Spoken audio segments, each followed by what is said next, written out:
Hi guys, today we will take a look at a banger of a Hall effect keyboard, the Neo65 Sonic HE Plus from Qwertykeys. Qwertykeys has been a well-known company in the mechanical keyboard space, usually linked to very solid budget keyboards, and lately they have been dipping their toes in the HE space with the Hex 80 in collaboration with ATK, and now with this Neo65 Sonic HE Plus. They really went all in with the package they can provide for the price. The price of this board is currently at an early bird price of only $115, and afterwards it's still only going to be $125. And with that you get a super impressive aluminum case with friction fit mounting and gasket mounting, a really nice combination of sound absorption, and also their new Nova switches. Adding to that, you also get a solid bare bones stock cable and this fantastic carrying case for your board, and also a keycap puller. That is their very nice design. Like, yeah, it looks really good. I haven't tried this one, but we'll try soon. This board is available in multiple different colorways, such as this beautiful anodized green, and this thing is like very heavy at around 1.5 kilograms. One thing I absolutely love about this case is the port placement, which is on the middle. This I like because it is just more symmetrical and it looks cleaner in my opinion. The layout is also one of my favorites, which is 65%. With it you have things like full arrow keys and this right side with page down and page up for easier document browsing for work. The case consists of this bottom weight plate and then a solid CNC machined aluminum with a nice anodized finish. This board is actually friction fit mounted, so to check what's inside you need to carefully lift it from the case. The module consists of a carbon fiber plate foam, PET sheet, and the PCB of course. There are 2 layers of case foam on the bottom. I think this is a really nice setup for sound dampening. The gaskets used here are attached to the PCB, and they are these small rubber thingies that seem to get the job done really well. They provide a very even softness to the module, and there is nice softness when applying pressure on top of the keyboard. So yeah, really nice structure altogether. Their new Nova Hall effect switches different from their AULAB TI HEs mainly in the fact they are box stemmed to provide more stability. They are rated at 50 gram force with a total travel distance of 3.3 millimeters, which is pretty much the most used specs in stock switches these days. They are pre-looped very nicely and there is no apparent scratchiness in any of them from what I can tell. With the copper fiber plate below them, they result in a slightly clacky sound that is, well, not the most pleasant, but you know, it's really good for the price. Of course, what kind of sound you prefer depends on the person using it, so there's that. I'm probably gonna experiment with different switches on this board after this video is done to really fine-tune the experience to my liking. Performance of the switches is very reliable and there is no leakage of loop since there is no hole on the bottom of the switches, since these are closed bottom switches. The keycaps are pretty much the only thing I dislike about this board. They are just quite cheap feeling and looking, and I can't wait to swap them out. The legends are very difficult to read, and yeah, you can feel them on top of the keycaps.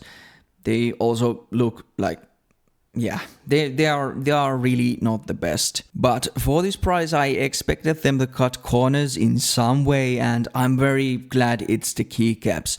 They are very easy to swap of course, and yeah. I am very annoyingly snobby about the keycaps on my keyboards, and I dislike transparent keycaps because, well, I dislike RGB.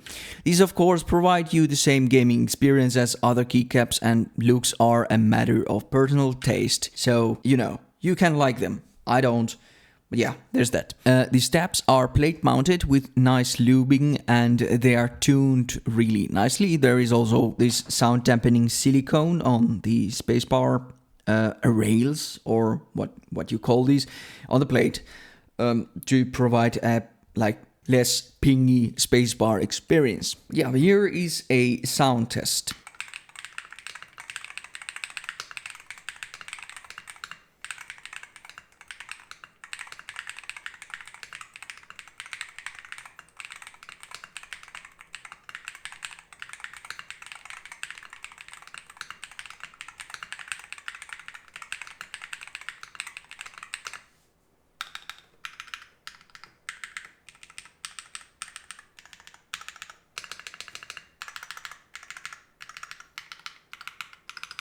Alright, it sounds really good for the price, I'd say.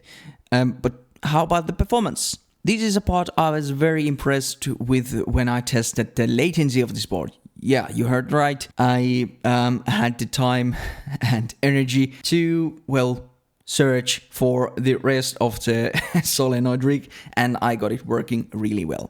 I was expecting a result of around 1 milliseconds or a little over that, which would have been fine and expected with a non-60% keyboard.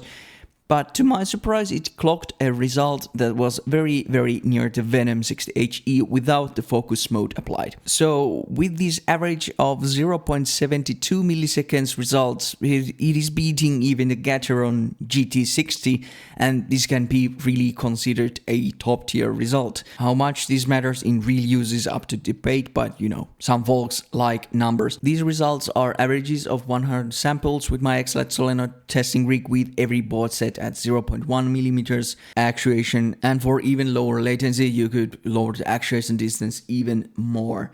Keep in mind that when looking at these results, that the results are including the small travel distance of the switches, because yeah, it takes the first signal when the solenoid touches the metallic keycap I have in my rig. And also when reading these numbers, keep in mind that not every board has the exact same 0.1 millimeters. Okay, then the WebDriver. On the WebDriver you have all your necessary Hall effect shenanigans like rapid trigger, adjustable dead zones, adjustable travel distances, SOCD, and dynamic keystrokes. As far as I can notice, the translations have also been done really well, so the whole driver is very easy to use and set up. One thing here you should right away toggle is the N key rollover. Usually this is enabled by default, but at least on mine it was not. But yeah, here you have pretty much everything you would need, and also RGB stuff if you like that. And one setting I really like, there's a switch to toggle off the RGB effects. Thank you for that. Not every board, well, there are very few boards actually that allow you to do that. Usually you need to like turn the slider to 0. I just prefer to click it off. The firmware is most likely a newer generation of OEM firmware from China that is performing much better than previous stuff. So what we are currently seeing is the same thing that happened with mice and Compex firmware. Slowly they just catch up and everything started to perform pretty much the same when we talk about sheer latency numbers. Not necessarily the polling stability in all cases, but yeah, when speaking about pure latency, on mice at least, there is very minor differences in the well-known companies and the Chinese companies. And yeah, the same thing is happening with keyboards currently. Yeah, I think that is all about this keyboard that I can talk about. Really impressive build quality with super solid performance from Qwertykeys. For the price, it is something that I can 100% recommend if you like the layout. For $115, I don't think there is currently a pre-built Hall effect keyboard better than this on the market. You know, even with $125, it's still really hard to beat. Of course, if you want to build a board yourself, I still recommend a Venom 60 HE or the Gateron GT60. But yeah, for pre-builds, this is very good. Thanks for watching and see you on the next one. Goodbye.